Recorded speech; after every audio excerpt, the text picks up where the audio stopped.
nag-unbox po ako. Ngayon, hindi ko alam kung ano tong ina-unbox ko. Sabi lang ng wife ko, i-unbox ko raw. So, surprise! Para kaya, sigurado para sa akin to. Kasi ako pinag-unbox eh. Pero usually yan, pinag-unbox ako kahit di sa akin, kahit sa kanya. So, I hope, sana naman,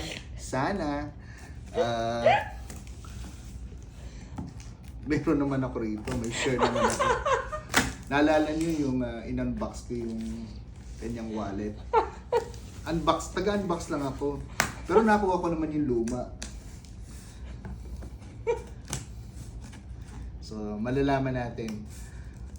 Baka mamaya panay pang babae to. Talagang wala ako. Tinanong ko nga bakit kinakalan ako pa mag-unbox? Mahihain daw kasi siya. So, ano to?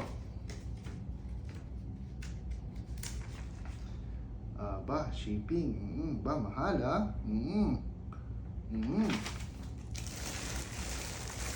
Oh guys, ano ba to? Baka taga-unbox lang ako rito ha. Maganda. Ganda, oo. O, yan sa'yo. Para sa ating dalawa. Oo. Buksan natin. Kasi yung mga bag mo, nakuha na ng mga kiddos.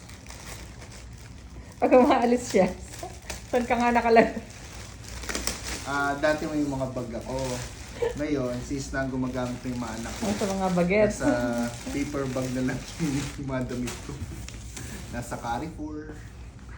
Wah, maganda ah. Tsaka... Duffel bag. Oo. Tsaka, at least kahit pa paano may Kipling, no? May pambawi. 2-in-1 yan. Pwedeng duffel, pwedeng backpack. Dalawa. Siyempre, tigisa tayo. Oo, tigisa. Yun. Ginawan dalawa. Nahiya naman. Oo. Sige. So, eto po ang pag-unbox. Ganito lang. Basta maging mabuting asawa lang kayo. Yun.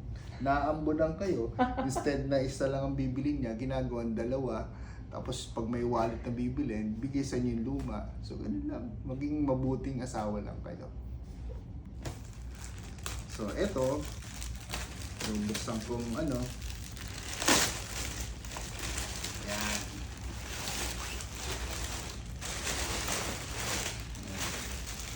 So, dalawa siya. Siyempre, mapupunta sa akin yung pinagpilian.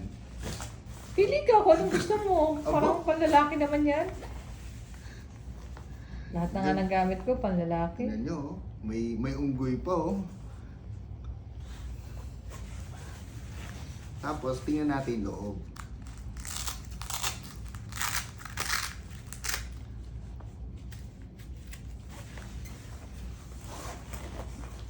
Pwede pala siyang backpack, ano?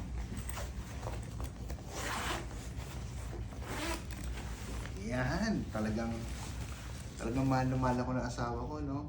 Again, maging mabuting asawa lang kayo. May benepisyo, yan. Tuwing bibili siya, laging dalawa.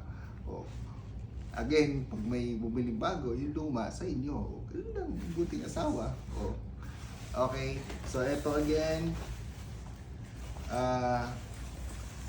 Maganda. Kipling.